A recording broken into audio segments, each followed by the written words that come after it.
lya Paatiri n'erya Mwana n'erya Mwoyo Mutuukirivu. Amiina. Essaala Biikira Maaliya gy'ateesamula Maria Kabaka wange mmange, nze neeyanjulira gy'oli nga sirina kyendekayo, ate nkusingira omusingo gw'okwagala kwange, nkusetulira leero amaaso gange, amatu gange, akamwa kange n'omwoyo gwange, nange nkwekwasanze n'omulamba, ayi mmange omulungi, olaba neerimbise ku ggwe, naawe nkuuma nzibiranga omuddu wo ow'okuwo. Baana ba Katonda, mwenna mbalamusaako nnyo nnyini ddala mu linnya lya Mukama waffe era mulokozi waffe Yezu Kristo. Mu nnyonyi yaffe eya wiiki eno, tambulira mu maanyi g'amazuukira. Tambulira mu maanyi g'amazuukira. Lumu mba ŋŋenda mu buweereza mu kitundu ekimu, era nga gye nnali ndaga waali walako. Nalina abaana abaweereza babiri be nnali ntambudde nabo. Ne tukyama mu woteeri emu okufuna ku kyokulya. Bwe twali tumaliriza ne mpita wayita ampe bill tusasule tweyongereyo. Omukyala eyali ku kawunta bwe yalaba nga mpita wayita n'ajja mangu we nnali n'aŋŋamba nti, "Father, mugende bugenzi temusasula.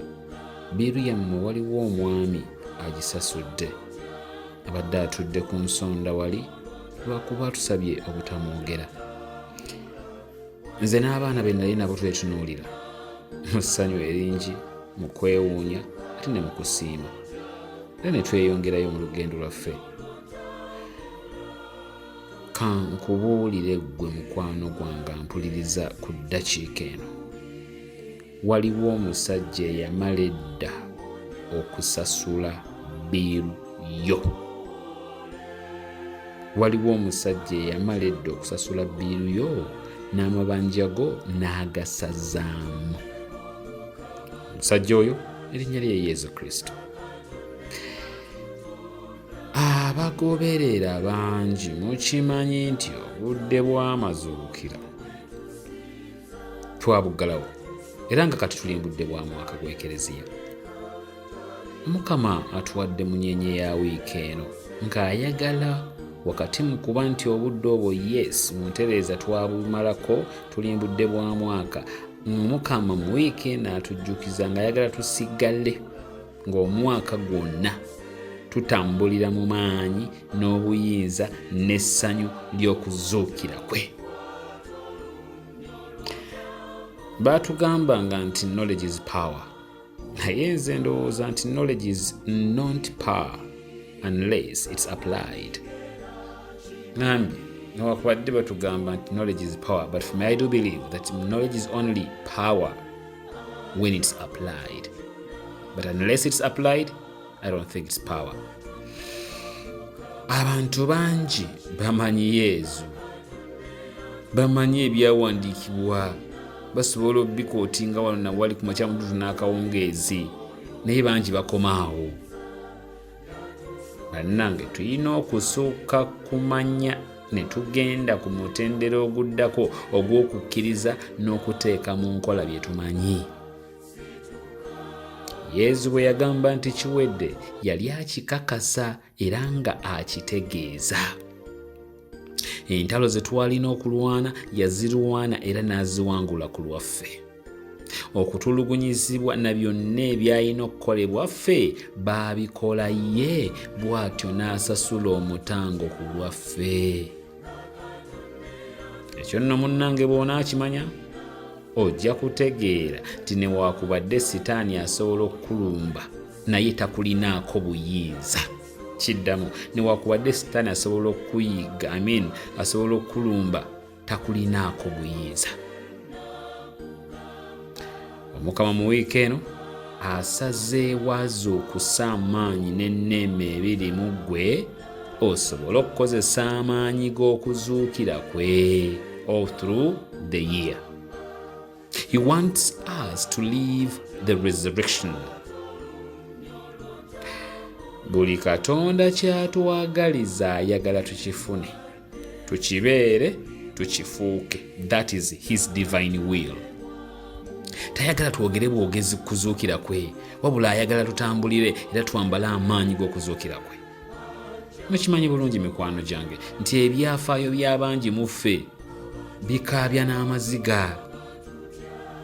Ebyafaayo by'abangi mu ffe bikaabya amaziga.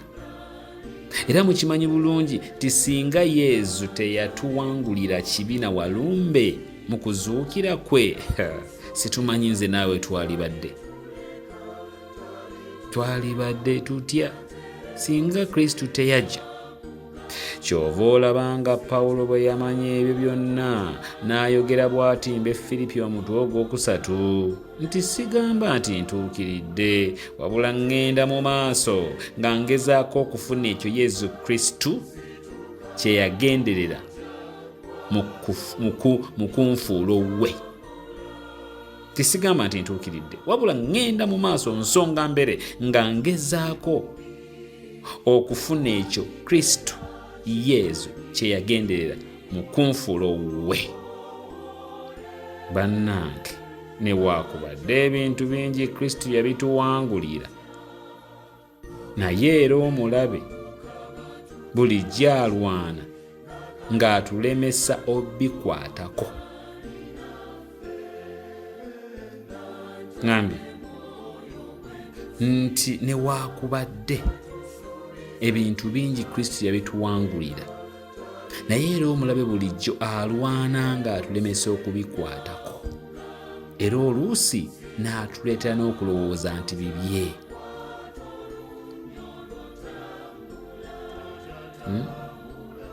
Omu ku baamanya era ne bamatira amaanyi g'okuzuukira kwa Kristo ye Pawulo omutume. Yatulugunya oyo omusajja era n'atta abantu bangi, naye kasita yatomerwa amaanyi g'omuzuukivu Yesu teyadda mabega, teyadda mu kwekubagiza na kulowooza bikyamu bye yali yakola. Yamanya ono omusajja ansonyiye, antukuzza, anzizza buggya, kati ŋŋenda mu maaso. Yamanya nti bye yakola yabikola, n'asonyiyibwa, naye yennyini ne yeesonyiwa, n'asalawo okugenda mu maaso.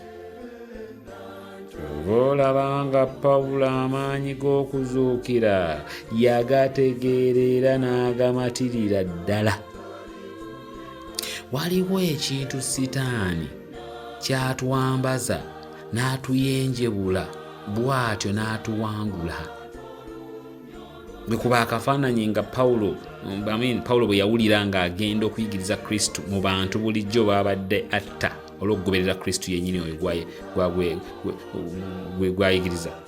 Ngambye kuba akafaananyi Pawulo bwe yawulira ng'agenda okuyigiriza Kristo mu bantu bulijjo baabadde atta olw'okugoberera Kristo y'omu. Imagine such a guilt. Imagine such a feeling. Sitaani alina akatego k'okuteekamu embeera y'okutya okwogera ku kintu ekikyamu naddala nga wali okikozeeko. Kati gwe yali omubbi oyogera ki ku bubbi?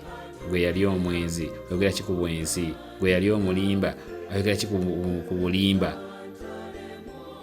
Pawulo ye yamanyirawo nti kano katego ka Sitaani kumulemesa kukola kyateekeddwa kukola. Obuswavu bw'ebyo bye yali yakola emabega n'abussa wabbali. Era ono nga yeeyamba amaanyi g'okuzuukira, omulimu gwe yakola teri mulala yali agukoze mu kulangirira evvanjiri. He forgot and he put aside and he waved aside his past. Yafuba okulaba nti tewali kimulemesa kutuuka na kukola buli kye yali ateekeddwa okukola. Si komera, si mboko ze baamukuba, si kutulugunyizibwa kwa mutulugunyamu, si kukyayibwa, si kujeregebwa, tewali kyasobola kumulemesa. Kola kye yateekeddwa kola, guided and directed by the power of the resurrection. Paul pressed on because he had resurrection power inside of him. He left a legacy that no human being will ever erase. Paul left a legacy that no human being will ever erase. mukwano gwange budde butuuse nze naawe okweyamba amaanyi g'okuzuukira tukole era tuyingire mu byafaayo by'ensi eno. Bannange, buli lwe mbagamba nti erinnya lya Yesu lirina amaanyi mbeera nkitegeeza. Bwe mbagamba nti mulimu amaanyi mu musaayi gwa Yesu, bannange mbeera nkitegeeza. Omusajja oyo yajja akuggyeko obuswavu, akuwanduukulule mu kitabo ky'abakolimire, akuwandiike mu kitabo ky'ab'omukisa. So my friend, if you don't like your past, you can rewrite your future. Worry not. Jesus has set you free to go and live the life of the resurrection. Bannange, Yesu ekyamuleeta teyayogerako kyogere mu Luka 4:16 wabula n'okukituukiriza yakituukiriza. Bannange, ne Yesu yennyini tebyamubeerera byangu. Teyasereza ligenda mugga. Baamuvuma, baamukuba, baamujerega, bamufugira amalusu, baamwegaana, baamuwanika ku musaalaba, n'atuuka n'okufa okubeera nze naawe. Nkubulira amawulire ag'essanyu. Ebyo byonna baabimukola naye waayita 3 n'azuukira ng'awangudde amagombe. Awo nno wulira kino. Kyonna Yesu kye yali abaze, pulaani ye yonna gye yakola. Kyonna kye yali abaze yakikola. Pulaani nga bwe yali agibaze yakola amakulu, era pulaani y'emu ekyakola mu ggwe. Pulaani gye yabala yakola, pulaani y'emu ekyakola mu ggwe nakati. Jesus has the power and ability to turn around what is not good and make it work for your good. He has the ability to turn around what is not good and make it work for your good. Alina obusobozi okukyusa ebyo ekyo ekirabika ng'ekibi ne kikuviiramu ekirungi. He is able. Okukyusa ekyo kye bakola nga balowooza bakusiraanyiza ne kikuviiramu obuwanguzi, akisobola ye. Ngambye asobola okukyusa ekyo kye bakola nga balowooza bakusiraanyiza ne kikuviiramu obuwanguzi. Ekyo kye bakola nga balowooza bakubonyaabonya, kati nga kyekikufudde ekyo ky'oli kati. Bye baayogera nga balowooza bakudibya so nga bakuyimusa. Kansubire nti muntegeera.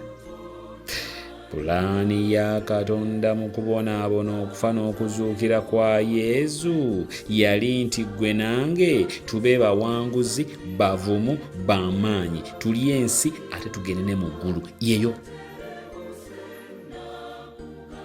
Awo nno bannange, temugeza kulowooza nti Yesu ekyamuleeta ku nsi zaali nsonga za kgenda mu ggulu zokka. Nedda baaba, yayagala ku nsi tweyagale, tubeere basanyufu era bawanguzi, ate ne mu ggulu tugende. Kyekiri nti olifuna 10 ku nsi kuno n'egyebujja oligabana. Kyali ategeeza Omukama ekyamuleeta ku nsi kuno kwe kukomyawo enkolagana eyali efudde wakati waffe naye. Katonda waffe ng'omukkiriza era ng'omwekutte, ayagala amaanyi ge yayolesa mu kuzuukira agoolese mu bulamu bwo omwaka guno gwonna. Ayagala akuviireyo mu maka go mwanange, ayagala akusumulule, ayimuse abaana bo, akuggyeko ebikolimo n'ebikoligo, akugaggawaze, akuwe obulamu obulungi era otuuke ne mu bukadde buli obwogerwako obwegombebwa. Ayagala atuuke, ayagala otuuke okukaaba amaziga, gwe amaziga agajjudde essanyu.